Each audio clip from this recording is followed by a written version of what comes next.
Hello, everyone. Welcome to our Week 1 UNPL team builder. We're going to be going against Eli and his Abominable Darmanitans. You can see his, I believe it's 10 down there on the bottom. He's got some scary things like the Palafin, the Corviknight, the Galar Slowking are probably the top 3 that come to mind as things that either threaten me or I have a tough time switching into defensively. So without further ado, you guys see my first mon right here on the screen. It's going to be Qianpao with our little choice band. I think I like how I did that. I like how that looks, a little choice band up there in the corner. Adamant with 80 in HP, 252 in attack, and 176 in speed. Now our speed creep is so we get a little aggressive here. We are creeping a Terrakion that is creeping an Ogerpon. Sorry, not a Terrakion. A Darkrai that's creeping an Ogerpon that's creeping Terrakion. So, Ogerpon creeps Terrakion at 347. Darkrai would go to 348 or 349. So I made Qianpao 350. Just, so we can hopefully outspeed the Darkrai. If he just runs max, he runs max, because there's also a world where he outspeeds Sneasler with Darkrai, even though he doesn't do too much damage to Sneasler. There's a world where he wants to outspeed it for sure. So, there is that. So he could definitely still outspeed us, but I mean, we'll find out in the game. I really wanted to be Adamant because Adamant with max attack almost exactly picks up a 2-hit KO on max Fizdef Corviknight. And then we have Sacred Sword for the Orthworm, Ice Shard for just general priority, and then hold on. Oh no, I have Sacred Sword on this graphic twice. I also have Crunch instead of Sacred Sword twice. What are you gonna do? So Crunch and Icicle Crash are just general stab, Ice Shard again for just priority, and then Sacred Sword's mostly for the Orthworm because it's the only thing that really takes a hit from us. Next, we brought another new Pokemon for me. We brought the Ogerpon. Jolly with 176 in HP, 96 attack, 240 speed. Again, we are outspeeding Terrakion with this Pokemon. With Ivy Cudgel, Power Whip, Horn Leech, U-Turn. Our speed, obviously, is to outspeed Terrakion, and our HP is so we take any... we take a Banded Jet Punch or a +1 Adamant Jet Punch. But again, +1 Banded, same thing. We take any Jet Punch from Palafin and we'll be able to outspeed it. We'll be able to either Horn Leech it if it's chipped at all and kill it, or we can, if it is max HP or full HP, we'd have to Power Whip him. But again, either way, we could revenge kill the Palafin after taking the hit. And then obviously Horn Leech would heal us back up to full. U-Turn is just for a bunch of priority because I think Slowking's going to come in a lot on the Ogerpon. And then, obviously, we'd want to get Qianpao in for free as often and early as possible. And then Ivy Cudgel is just there. We hit Corviknight. It's our best way to hit Slowking. Hits Comfy, hits Darkrai. Ivy Cudgel, very good move. 100, and high crit chance. Next up, we brought everyone's favorite pseudo-legendary Pokemon. We got Goodra. Holding the Assault Vest, Calm Nature. 232 HP, 224 defense, 36 speed, 36 speed F, and 16 speed. Now, so with Goodra's EVs, 100 is the absolute max roll for Ice Punch on a Palafin, so we can always live at least one hit from full health. I mean, obviously, like 9 out of 10 times.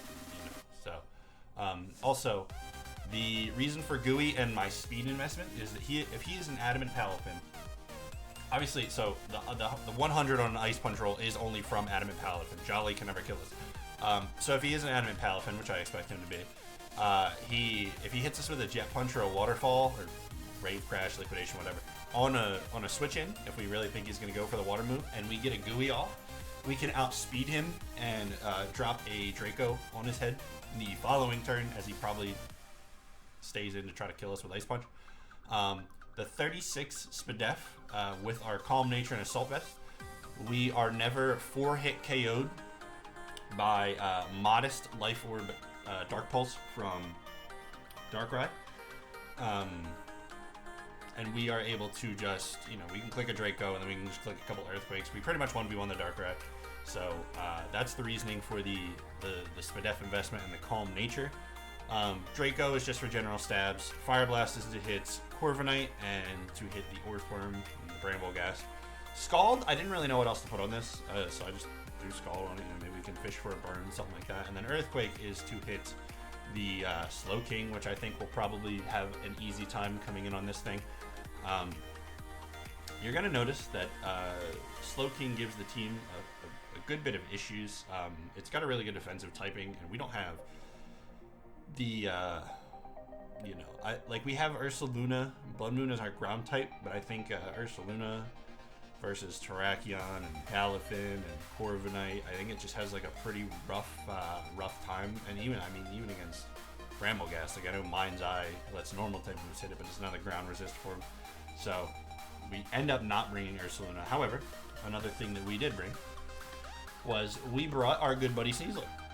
So Sneasler is going to be rocking the Choice Scarf, Adamant Nature, 2 hits to attack, 44 defense, and 212 speed. The 44 defense actually matters pretty nicely because we live a Jet Punch from Palafin with the speed, or with the defense investment. Our speed investment, I believe, so our speed investment, we're creeping a Jolly Palafin or Flygon. Again, I don't think he's going to be, I don't think he'll be Jolly Palafin, but a Jolly Flygon with either Dragon Dance or Choice Scarf is a realistic scenario. So if he's a Flygon locked into Earthquake or something like that, we can outspeed with with close combat, or we can U-turn out, do a bunch of damage, and then go into something that can take the Earthquake.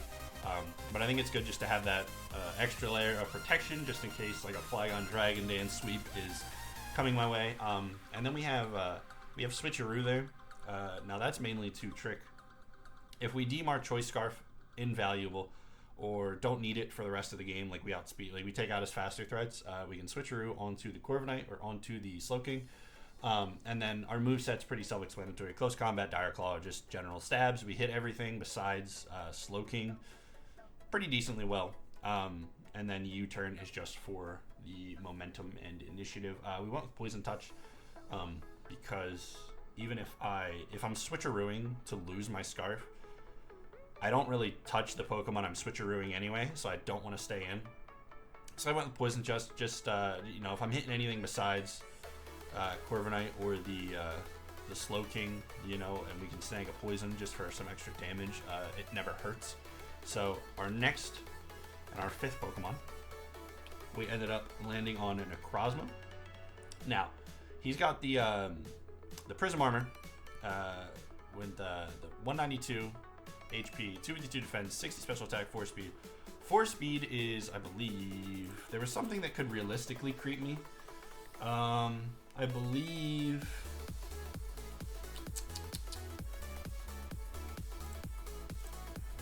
maybe it was like Bramble Ghast or something. Anyway, so if something was outspeeding Necrozma by 1 point, it no longer would, and it would force a speed tie. So I think that's why I did that. I just wanted to keep my odd number of HP UEs. 60 special attack is exactly so. After a Terrakion Stone Edge, we can kill him with Photon Geyser, like he doesn't live one.